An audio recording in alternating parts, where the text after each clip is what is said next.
একটা মানুষ 3-4 বার মানে 3-4 দিন আটকেই আছে। ওরা বলতেছে যে ভাই আপনারা আসতেছেন যাইতেছেন, কিন্তু আমরা তো ব্যালেন্স মানে কাভার করতে পারতেছি না যে কারে উঠাবো। ওরা মানে আমাদেরকে মারতেছে জাস্ট, মানে এত হিংস্র হয়ে গেছে। বাট ওদের হিংস্রটাও স্বাভাবিক।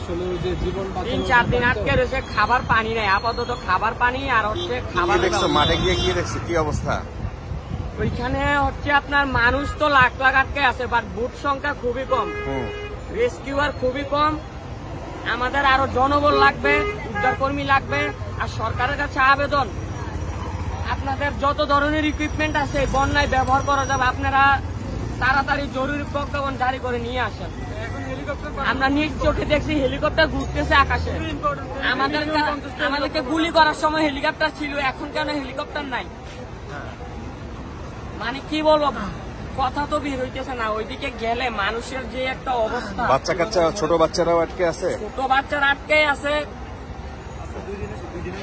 হাফ লিটার পানি মানে 8-9 জনে খাইতেছে, হাফ লিটার পানি 8-9 জনে খাইতেছে। মানুষের সিচুয়েশনটা এমন। কোন এলাকায় গেছিলা? আমরা ফুলগাজী গেছি, আমাদের একটা টিম হচ্ছে পরশুরাম গেছে। পরশুরাম যেতে পারতেছে? হ্যাঁ, পরশুরাম কমছে। আপনারা কিসে গেছেন? বলতে আমরা দিয়ে গেছি।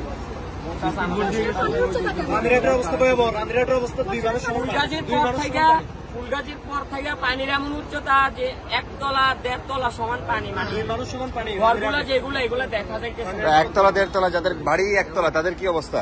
ওরা তো নাই, বাড়ি দেখা যাইতেছে না। ওইখানে কত মানুষ মারা গেছে এখনো কাউন্ট করা পসিবল না। যাদের 2 তলা 3 তলা আছে সবাই তাদের বাসভবন শেয়ার করতেছে, বাকিদেরকে হেল্প করতেছে। বা যাদের কাছে এখন ইকুইপমেন্ট আছে উদ্ধার কাজ পরিচালনা করার মতো, আপনারা ভাই প্লিজ ভাই একটু আসেন ভাই। মানে ভাষায় প্রকাশ করতে পারছি না, এমন দৃশ্য দেখছি। সরকারের কোনো কার্যক্রম আছে এখানে? সরকারের কার্যক্রম, সেনাবাহিনীর ইঞ্জিনের সমস্যা। সেনাবাহিনীর বুট আছে, ইঞ্জিন রানিং করতে পারতেছে না। সেনাবাহিনীর বুটও সীমিত। সেনাবাহিনীর বুট থেকে আমাদের প্রাইভেট বুট আরো অনেক বেশি। আমরা সেনাবাহিনী সহ সরকারের নৌবাহিনী যত ধরনের বাহিনী আছে, আপনাদের যত ইকুইপমেন্ট আছে বন্যায় ব্যবহার করা যাবে প্লিজ ভাই, প্লিজ। 1 মিনিট আগে আসলে একটা ফ্যামিলি বাঁচবে। কি দেখছো মাঠে গিয়ে, মানে কাদের অবস্থা খারাপ দেখছো? যাদের ছোট বাড়িঘর মানে নিম্ন আয়ের মানুষ যারা আছে, তাদের তো চেহারার দিকে তাকানোর মতো উপায়ই নাই।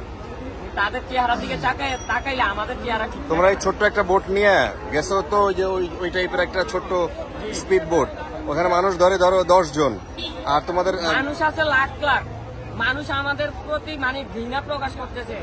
মানে লাখ লাখ মানুষের মধ্যে 10 জনের পিক করতেছি, আবার আইনা ড্রপ করতে এখানে অনেক সময় লাগতেছে। আমাদের প্রচুর জনবল দরকার ভাই, প্লিজ ভাই আপনারা একটু আসেন ভাই। আপনার ফ্যামিলির সাথে হইতে পারতো, ঠিক আছে, আমাদের তো কেউ নাই, আমরা অনেক দূর থেকে আসছি, ঠিক আছে, আপনারা একটু আসেন ভাই প্লিজ। কথা বাইতেছে না ভাই।